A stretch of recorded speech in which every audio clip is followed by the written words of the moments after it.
Hello 8th class बच्चों, आपका कल हिंदी का टेस्ट है। तो ये पार्ट मैंने आपको दिया है, इससे छोटे छोटे क्वेश्चन आएंगे, व्याख्या करने को हम नहीं देंगे। तो एक बार इसकी समरी सुन लीजिए, फिर छोटे छोटे क्वेश्चन जो इसमें से बन पाते हैं वो आएंगे। देखिए बच्चों, ये आपका पार्ट 3, माँ के एक कहानी।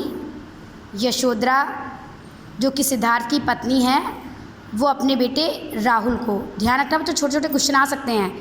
पाठ के कवि कौन है, माँ का नाम क्या है, उसका बेटा कौन है, उसके पिता कौन है, ऐसे ऐसे क्वेश्चन आपके आ सकते हैं। तो यशोधरा का बेटा राहुल उससे ये ज़िद करता है कि माँ उसको एक कहानी सुनाए। उसकी माँ उससे कहती है कि क्या तुमने मुझे अपनी नानी की बेटी समझ लिया जो मैं तुम्हें कहानी सुनाऊँ। तो राहुल कहता है, माँ नानी तो नहीं हो, नानी की बेटी तो हो ना, तो नानी की बेटी हो इसलिए मुझे कहानी सुनाओ। यशोधरा कहती है, अच्छा ठीक है, चलो बेटा कहानी सुनो। वो उसके पिता के जीवन में घटित घटना को कहानी का रूप दे करके सुनाती है, यानी सिद्धार्थ के जीवन की वास्तविक घटना को एक कहानी का रूप देती है और कहानी सुनाती है। कहती है कि बेटा सुनो, एक बार तुम्हारे पिता बागीचे में टहल रहे थे, वहाँ मनमानी वायु बह रही थी, सुगंधित रंग बिरंगे फूल खिले हुए थे, उस पर ओस की बूंदें थीं। हल्के हवा के झोंकों से वो पत्तियाँ, उसके पत्ते हिल रहे थे, वो उसकी बूंदें भी हिल रही थीं। वहीं पास में सरोवर था, हवा से सरोवर का पानी भी लहरा रहा था।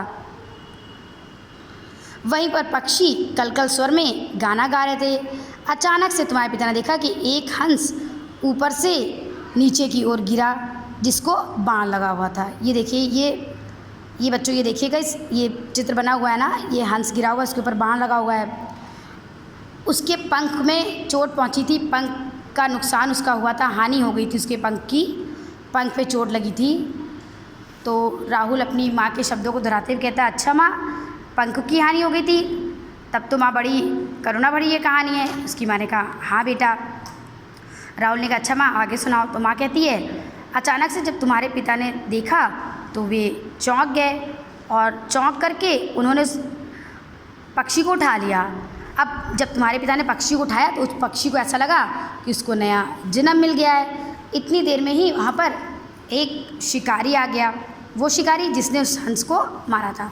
बच्चों, ये भी सिद्धार्थ का ही भाई था, चचेरा भाई देवव्रत था, उसने उस हंस को मारा था। अचानक से वो आया और वो उस पक्षी को मारने लगा। दोनों में बहस हो गई। तुम्हारे पिता ने कहा कि वो पक्षी उनका है क्योंकि उन्होंने उस पक्षी की रक्षा की थी, और जो शिकारी था वो कह रहा था कि पक्षी उसका है क्योंकि उसने उस पक्षी का शिकार किया है। दोनों ने अपनी जिद को ठान लिया, दोनों में विवाद हुआ। विवाद के बाद ये निश्चय किया गया, ये निर्णय लिया गया कि अब इस घटना को न्यायालय में लेकर के चलते हैं, वहीं पर इसका सही न्याय होगा, क्योंकि दोनों पक्ष अपने विषय का आग्रह कर रहे थे, अपने विषय को सही बता रहे थे। न्यायालय में बात गई, वहाँ सबने सुनी, सबने समझी, सभी ने जानी। फिर यशोधरा राहुल से कहती कि बेटा, न्यायालय में तो जो निर्णय हुआ, तुम ये बताओ कि तुम इसका क्या निर्णय लेते हो।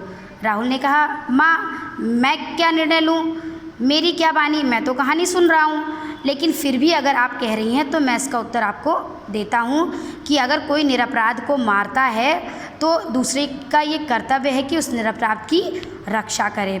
तो उसकी माँ, क्योंकि न्याय दया का दानी होता है, उसके अंतिम शब्दों को सुनकर यशोधरा दोहराती है, बहुत अच्छा बेटा, तुमने इस कहानी को बहुत अच्छी तरह से समझ लिया है। अब बच्चों इसको रिवीजन कर लीजिए, कल इसका टेस्ट है, ठीक है।